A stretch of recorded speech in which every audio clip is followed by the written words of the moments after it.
살롬 여러분 반갑습니다. 오늘도 참으로 좋은 날입니다. 믿음 고백대로 이루어질 줄 믿습니다. 예. 자, 모처럼 우리 통성경 노래 같이 한번 부르고 시작하면 좋겠지요. 자, 여러분 암송하는 마음으로 부르세요.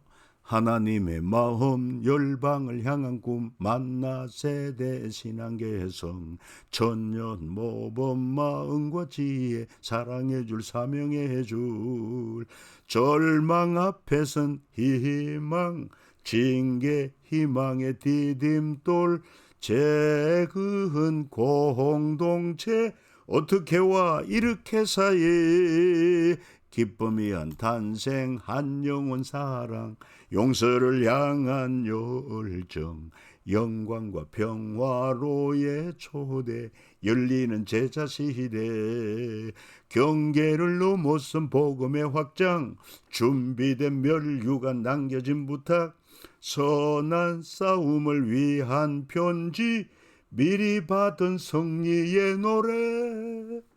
감사합니다. 자, 오늘은 이제 성경 기도 가운데 30일간 느헤미야의 기도입니다. 느헤미야의 성경 기도는 왜 성경 기도라고 말하느냐? 천년 전 레이기 이 얘기를 바탕으로 150년 전 예레미야의 성경 말씀도 바탕으로 그리고 느헤미야는 기도와 묵상이 몸에 밴 사람으로 하나님 앞에 올린 기도가 참 성경적인 기도였다 하는 것을 말합니다. 자, 느헤미야의 기도는 어떤 상태냐? 바로 1차 바벨론 포로에서 귀환한 자들, 그러니까 바벨론에 이제 페르시아에 의해서 무너지고 페르시아 고레스에 의해서 칙령을 내려 유대인들은 예루살렘으로 돌아가 성전을 건축해도 좋다. 칙령을 받고 1차 귀환 지도자가 스룹바벨이요. 그 다음에 2차 귀환 자들이 누굽니까? 에스라. 그래서 1차 귀환한 자들이 성전을 건축하고 2차 귀환한 자들이 또 에스라 중심으로 율법을 가르치고 그럼에도 불구하고 아직도 예루살렘의 소식을 들어보니 성벽은 파괴되고 성문은 불탔다. 이런 소문을 듣고 하나님 앞에 기도한 것입니다. 옛적에 주께서 주의 종 모세에게 명령하여 이르실 만일 너희가 범죄하면 내가 너희를 여러 나라 가운데 흩을 것이요. 이게 다 그러니까 레위기에서 나오는 얘기입니다. 만일 내게로 돌아와 내 계명을 지키 행하면 너희 쫓긴 자가 하늘 끝에 있을지라도 내가 거기서부터 그들을 모아 내 이름을 들고 택한 곳에 돌아오게 하리라 하신 말씀을 이제 청하건대 기억하옵소서. 이런 기도를 통해서 결국 자기의 사명을 발견하고 느헤미야는 3차 귀환 지도자로 예루살렘 총독으로 돌아와가지고 임시지요 돌아와서 성벽을 재건한 것을 알 수 있습니다. 그래서 느헤미야의 기도를 성경 기도라고 할 수 있는 것은 먼저 기록된 성경을 살폈기 때문에 그렇습니다. 천년 전 레이기 이 얘기를 가지고 바탕으로 기도하고 있었다. 그 다음에 느헤미야의 현실되면 예루살렘 성은 무너지고 성문들은 불탄 상태로 있었다는 것. 그래서 그는 기록된 성경을 묵상한 후에 그의 현실을 강구합니다.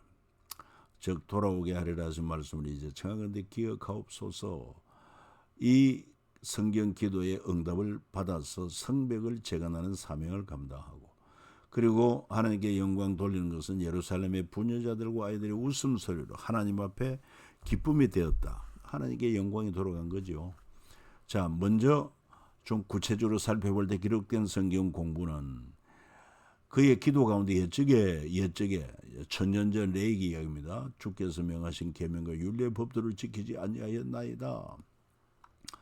그래서 레위기서를 가지고 바탕으로 기도하고 있는 것을 알 수 있어요. 그래서 레위기 핵심 내용은 너희가 언약을 지키지 않으면 1, 2, 3단계 처벌을 하겠다. 그나마 깨닫고 형벌을 기쁘게 잘 받으면은 새로운 언약으로 다시 시작토록 하겠다. 그런 내용을 알 수가 있어요. 한번 읽어볼까요? 너희가 내게 청종하지 아니하여 이 모든 명령을 준행하지 아니하며 내 규례를 멸시하며 마음에 내 법도를 싫어하여 내 모든 계명을 준행하지 아니하며 내 언약을 배반할진대 내가 너희를 여러 민족 중에 흩을 것이요 내가 칼을 빼어 너희를 따르게 하느니 너희의 땅이 황무하며 너희의 성읍이 황폐하리라. 그러니까 여러 민족 중에 흩는다고 하는 것은 3단계 처벌입니다. 그리고 저들이 깨닫고 형벌을 기쁘게 받으며 하나님의 세간약으로 시작하는데 그들이 나를 거스른 잘못으로 자기 죄악과 그들의 조상의 죄악을 자복하고 또 그들이 내게 대항함으로 나도 그들에게 대항하여 내가 그들의 원수들의 땅으로 끌어갔음을 깨닫고 그 할례받지 아니한 그들의 마음이 낮아져서 그들의 죄악의 형벌을 기쁘게 받으면 내가 야곱과 맺은 내 언약과 이삭과 맺은 내 언약을 기억하며 아브라함과 맺은 내 언약을 기억하고 그 땅을 기억하리라. 이 내용이죠. 그리고는 150년 전 예레미야 선지자의 성경도 기억하고 있습니다. 그 내용이 뭐냐 하면은 예레미야는 그랬지 않습니까? 너희가 바벨론의 포로로 잡혀가면은 하나님이 70년 징계를 계획하셨으니 거기에 집을 짓고 살고 텃밭 만들고 열매를 먹으라. 아내를 맞이하고 자녀 낳으며 서로 결혼하고 또 그들이 자녀를 낳게 너희 거기 번성하고 줄어들지 아니하게 하라. 너희는 내가 사로잡혀가게 한 그 성읍의 평안 구하고 그를 위해 여호와께 기도하라. 이는 그 성읍의 평안함으로 너희도 평안할 것입니다.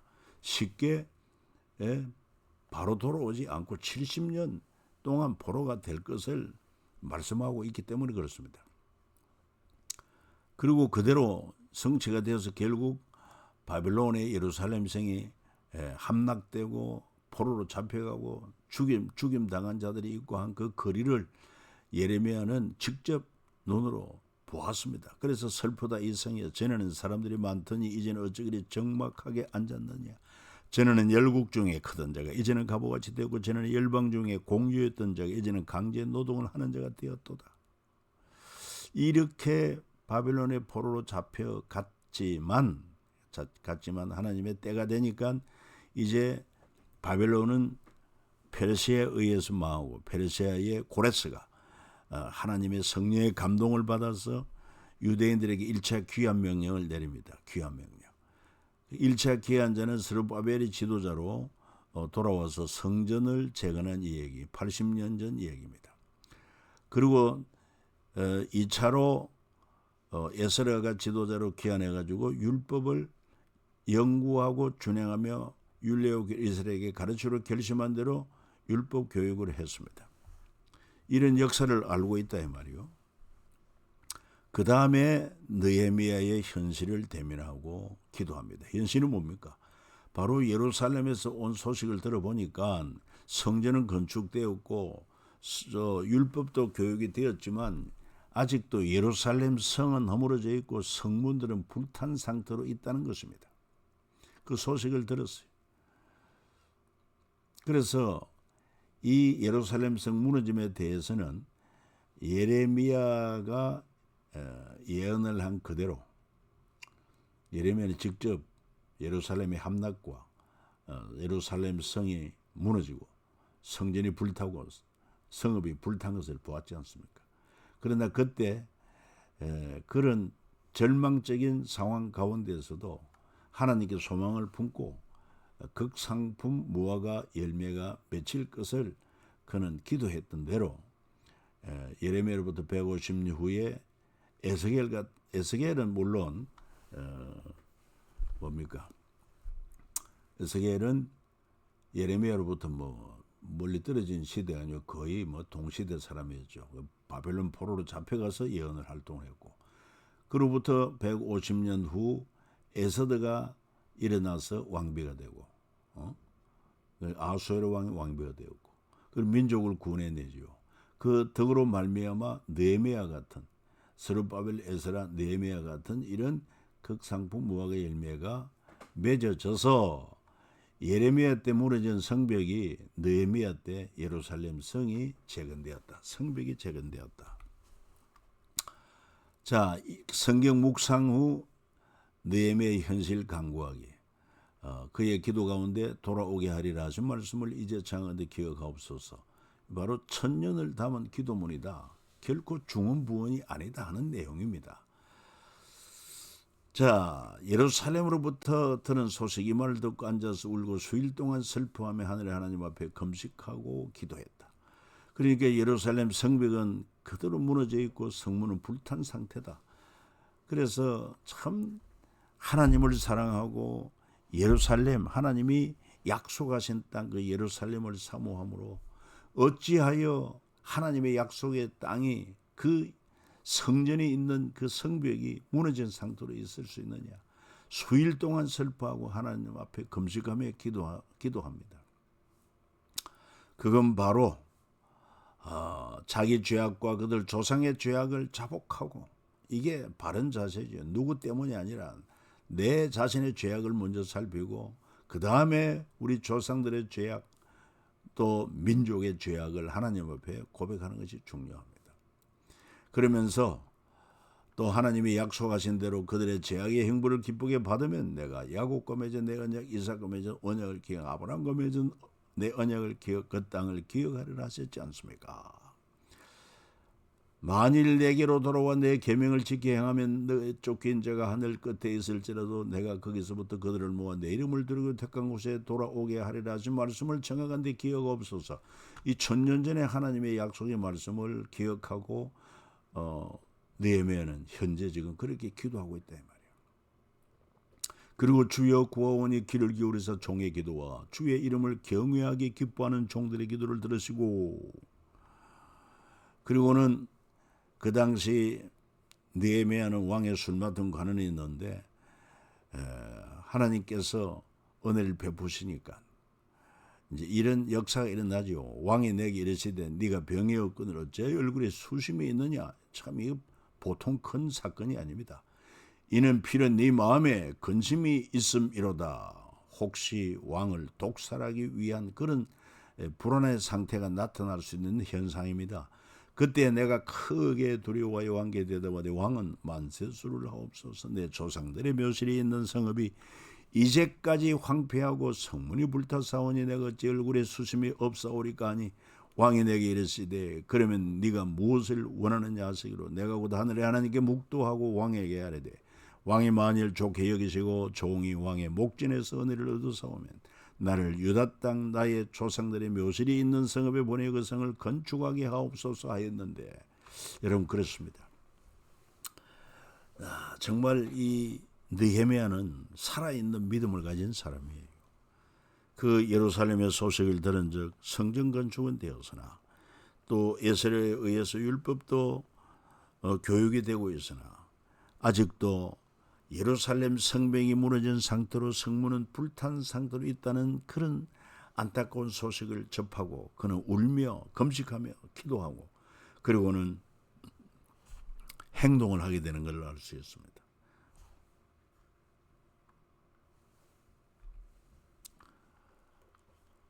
그래서 응답을 받은 것은 성벽을 재건하는 것이죠. 내 하나님의 선한 손이 나를 도우심으로 왕이 허락하고, 그러니까 예루살렘에 가서 성벽을 건축하도록 허락하고 군대장과 마병을 보내 나와 함께 하시기로 내가 강 서쪽에 있는 총독들에게 이르러 왕의 조서를 전하였더니 성벽 역사가 52일 만에 엘룰월 25일에 끝나매 우리의 모든 대적과 주위에 있는 이방 족속들이 이를 두고 다 두려워하여 크게 낙담하였으니 그들이 우리 하나님께서 이 역사를 이루신 것을 알미니라. 응답을 받은 것을 알 수 있습니다. 그래서 다시 제사장 나라 회복되는 이 얘기가 이어지는 것이죠. 다시 풍성해진 회복된 예루살렘. 느헤미야 11장에 보니 예루살렘에 거주하기 자원하는 모든 자를 백성들이 복을 빌었느니라. 이스라엘과 제사장들과 레위 사람들과 너디님 사람들과 솔로몬의 신하들의 자손은 유다 여러 성읍에서 각각 자기 성읍에 자기 기업에 거주하였느니라. 그리고 성벽 낙성식, 이날에 무리가 큰 제사를 드리고 심히 즐거워했으니 하나님이 크게 즐거워하게 하셨으면 하나님이 즐거워하셨다는 표현인 것입니다. 제사가 회복됩니다. 제사장과 레위 사람의 반일을 채워 각각 자기 일을 맡게 하고 절기도 회복됩니다. 내가 또 레위 사람들에게 몸을 정결하게 하와서 성문을 지켜서 안식일을 거룩하게 하라 하였느니라. 명절을 회복합니다. 초막절 축제, 백성이 이에 나가 나뭇가지를 가져다가 혹은 지붕에 혹은 뜰 안에 혹은 하나님의 전뜰에 혹은 수문광장에 혹은 에브라임 문광장에 초막을 짓되 사로잡혔다가 돌아온 해중에 다 조막 짓고 그 안이 눈의 아들 여호수아 때로부터 그날까지 이스라엘 자손이 여호와같이 행한 일이 없으므로 이날에 크게 기뻐하며 에스라는 첫날부터 끝날까지 날마다 하나님의 율법책을 낭독하고 무리가 이래 동안 절기를 지키고 여덟째 날에 규례를 따라 성회를 열었나니라. 그러니까 1차로 에스라 스룹바벨에 의해서 성전을 건축되었으나 2차 에스라가 지도자로 귀환해가지고 율법을 가르치려고 결심하고 아직도 성벽이 무너지고 성문이 불탄 상태로 있는 것을 느헤미야가 3차로 귀환해가지고 성벽을 재건하고 낙성식을 하고 그래서 제사 회복, 절기 회복 이 에스라와 더불어서 초막절 축제를 지키며 에스라는 첫날부터 끝날까지 날마다 하나님의 율법책을 낭독하고 이렇게 회복이 되는 제사장 나라 회복되는 예기야 느헤미야서다 하는 것입니다. 참 귀한 일입니다. 그리고 하나님께 영광을 돌리는데 그 영광은 어떻게 나타난 것이냐? 예루살렘의 부녀자들과 아이들의 웃음소리 이게 바로 하나님의 기쁨의 표현인 것을 우리가 알아야 됩니다. 이날에 우리가 큰 제사를 드리고 심히 즐거워하였으니 하나님이 크게 즐거워하게 하셨습니다. 부녀와 어린아이도 즐거워하였으므로 예루살렘이 즐거워하는 소리가 멀리 들렸느니라. 예레미야 때 성벽이 무너지지 않습니까? 성전이 불탔지 않았습니까? 그 황폐한 거리를 예레미야는 직접 거닐면서 눈물의 노래를 불렀으니 내 눈이 눈물에 상하며 내 창자가 끊어지며 내 간이 땅에 쏟아졌으니 이는 딸내 백성이 패망하여 어린 자녀와 젖먹는 아이들이 성읍 길거리에 기절함이로다. 그들이 성읍 길거리에 상한 자처럼 기절하여 그의 어머니들의 품에서 온이 떠날 때 어머니들에게 이르기를 곡식과 포도주가 어디 있느냐 하도다. 그 눈물은 하나님의 눈물이었습니다. 우리가 범죄하고 하나님이 그 죄를 기다리다 결국은 이렇게 3단계 징계로 하나님께서 당신의 택한 백성을 벌하실 때 하나님도 우신다는 것을 알 수 있어요. 그러나 이 예레미야 때 무너진 성전과 성벽이 이제 다시 느헤미야 때 와서 완전하게 성벽까지 재건되었을 때 부녀와 어린아이도 즐거워하고 예루살렘에 즐거워하는 소리가 이게 바로 하나님이 크게 즐거워하는 그런 표현이다 하는 것을 우리가 알 때 하나님께 큰 영광이 되었다 하는 것을 알 수 있습니다. 그래서 느헤미야의 기도는 그때 1000년 전 레이기의 말씀을 알고 150년 전 예레미야의 이 얘기를 또 바탕으로 지금 느헤미야의 현실을 강구하고 응답받고 하나님께 영광을 돌렸다는 것을 알 수 있습니다. 여러분, 느헤미야는 참 애국자라고 할 수 있습니다. 여러분, 오늘도 느헤미야 같은 그런 심정을 가지고 지금 현재 우리 대한민국의 이런 영적 상태를 볼 때 매우 위기 상황이 아닐 수가 없습니다. 여러분 알다시피 성차별금지법, 흔히 차별금지법이라고 하면은 남녀를 차별하지 말아야지, 장애인 차별하지 말아야지, 가난한 자 차별하지 말아야지, 외국인 차별하지 말아야지 등등. 아니 차별금지법은 참 좋게 들립니다. 그러나 성차별금지법은 뭡니까? 남성, 여성 구별이 없다. 원래부터 구별이 없는 건데 인간의 관습으로 너는 남자다 너는 여자다 이렇게 구별한 것이기 때문에 그 굴레 속에 살았다. 그러나 이제 와서는 남녀 구별이 있는 것이 아니라 너희 스스로가 원하는 성을 택할 수가 있다. 여성이 남성도 될 수 있고 남성이 여성도 될 수 있다.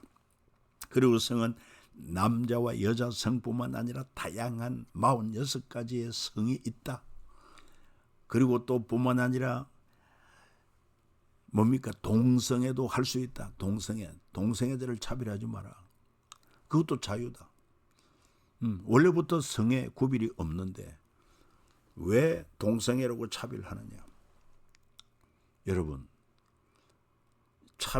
성차별 금지법이라는 이런 것이 통과되면은 결국 우리의 신앙의 성벽이 무너지는 것입니다. 다음 세대에 여러분 신앙을 개성할 수가 없습니다. 얼마나 중요한지 몰라요. 왜 말도 안 되는 하나님이 남자와 여자로 엄연하게 창조한 것을 저들은 그걸 부정합니까? 바로 하나님을 대적하는 사상이기 때문에 그렇습니다. 이런 것이 어느 일부의 개인의 그런 주장이 아니라 이제는 공공연하게 법적으로 제도를 만든다는 것입니다. 그래 되면 결과적으로 우리는 남성 여성 구별할 수도 없고 동성애를 죄라고도 말할 수가 없고 그 다음에 또 뿐만 아니라 문란한 성 문제 죄라고 말할 수가 없습니다. 그러니까 노골적으로 하나님의 창조 섭리를 거역하고 그리고 또한 뿐만 아니라 윤리와 도덕 하나님이 무엇보다도 하나님이 금하신 윤리 도덕 말할 것도 없고 하나님이 금하신 그 계명들을 저들은 무너지게 하는 것입니다. 이 모든 뿌리가 소위 말하는 68혁명 프랑스 68혁명으로부터 시작된 것이고 네오막시즘 그러니까 마르크시즘으로 시작된 공산주의가 성공하는 듯 하다가 70년 만에 실패한 것을 원인을 분석한 즉 바로 성의 자유를 부르짖어야 진정한 공산사회주의가 이루어질 수 있다. 이게 네오막시즘, 신마르크스주의 이런 사단의 사상이 대적자의 사상이 지금 종말의 때에 세계적인 그런 영향을 미치고 있습니다. 이게 지금 우리 대한민국에도 얼마나 거세게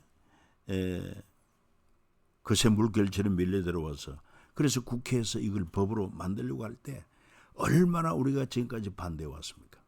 그러나 다시 한번 한국교회가 힘을 모아서 오는 10월 27일 주일 100만 명 이상이 강화문 거리에 모이고 100만 명 이상이 다 인터넷에 온라인을 통해서 동참하고 그래가지고 거룩한 방파제가 되어가지고 마치 느헤미야가 성벽을 튼튼하게 쌓듯이 이 우리의 신앙의 생태계 성벽을 튼튼하게 쌓는 아주 중요한 그런 과업이 아닐 수가 없어요.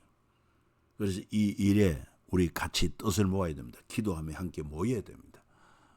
그러므로 말미암아 이 신앙의 성벽을 우리가 재건해야 되지. 그냥 여기저기 허물어진 상태로 두면은 우리 신앙도 지킬 수 없고 우리 자녀들은 완전히 그냥 성경적인 그 교훈이 아니라 반성경적인 교훈에 물들어가지고 하나님을 대적하고 또 하나님을 떠나고 이런 세대가 되고 만다는 것을 생각을 할 때 우리 느헤미야와 같은 성벽 재건의 마음을 가지고 애국하는 마음, 다음 세대를 위한 마음으로 우리 적극적으로 동참하는 우리 믿음의 사람들이 되었으면 좋겠습니다. 믿음은 머리로만 믿는 것이 아니라 때로는 말할 때 선포하고 행동할 때 행동하는 것입니다. 수고했습니다.